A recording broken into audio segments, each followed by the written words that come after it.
You know it's 666, the number of the devil. Yeah. You ever hear the theory about it? Wait. What it actually means? No. Because you hear that it's a bad before. number. You know how it's like demonic, has association with the devil, but why? Why that number, right? Yeah. Check this out. So there's a theory, and it ties into the theory about how our life is a simulation.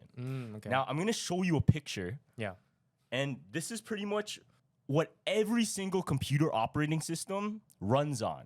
Okay. Here, look at this. Let me see. So every single computer operating system runs on this type of databases, right? Okay. Pretty much it allows permissions to certain people, to certain groups, or if you want, the public. So it gives permissions to write, create, or I guess read. Okay. So it's hard to explain in like coding terms, but pretty much what it means is you give permission to read, write, or execute programs. Okay. So you could write something into my code, blah, blah, blah. If I give you permission, then it could execute. But if I don't give you permission, it can't run and you can't write. Now, there's this guy, I'm gonna play the video for you a bit. Yeah.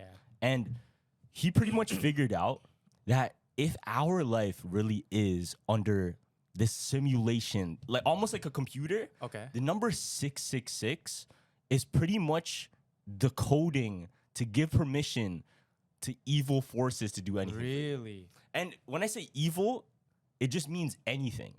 Okay. So you know how you could get affected by good or bad, right? If you allow the bad, then your life gets affected. But if you're not wary of it, or if you're not, I guess, in that vulnerable state, that shit won't affect you at all. Okay. So watch this. So this is hella like Cody. Listen. Yeah. It's hard to explain, but it's crazy. Okay. Figured out the mark of the beast, but I'm going to have to teach you computer science in order to explain it. The first thing I'll say is everyone's wrong. I don't think anyone's ever seen this before. And when I say I figured it out, I feel like God gave it to me. I don't mean to take credit So, for it. yeah, he I used says to you got code a Linux dream. servers for fun, and one of the things you learn is how And to he learned set this. file and folder permissions. A folder is just a vessel that gets filled with things. If you were particular about who could put things in the folder and who couldn't, and who is allowed to read those documents in the folder or not, you would need to set permissions. It gets a little complicated how it actually works, but to It's all keep it code. simple, you have three groups: the owner, the group, and others, or the rest of the world. And you're setting permissions as to who can read things in the folder, who can write to the folder, and who can execute commands. Another view of this looks like this. You have the user, the group, or the world, and you can set the permissions that each group can have. And when you configure these permissions, When it's he gets to the expressed numbers, in a it's crazy. three-digit Okay. number, in this case 644. When you open up all read and write permissions to the entire world, you get 666. Obviously, you recognize that number as the mark of the beast. What you might not know is the name of God, Emmanuel, is 644 in Hebrew. A permission So do you get this? So check this out. So what he's trying to say is, if this is all coded, right? Yeah. And it's weird because life, we don't know what it is. Yeah. You know, we can't put like an exact statement of everything's a theory. Like you look at science, everything's the Big Bang's a theory. Shit, like chemistry is all theory. You know, and there's always outliers and stuff.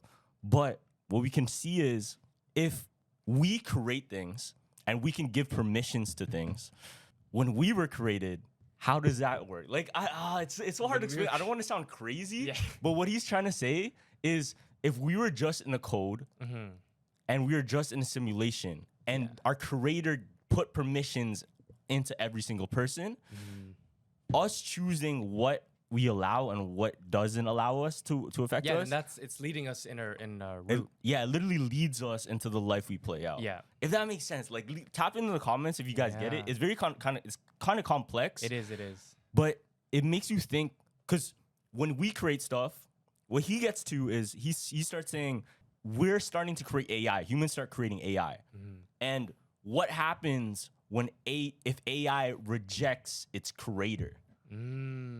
It starts getting its own mind. It starts giving permissions to other things. Yeah. Just like how in the Wild Robot, Ross gave permissions to other. Yeah. You know, That's It went crazy. off code.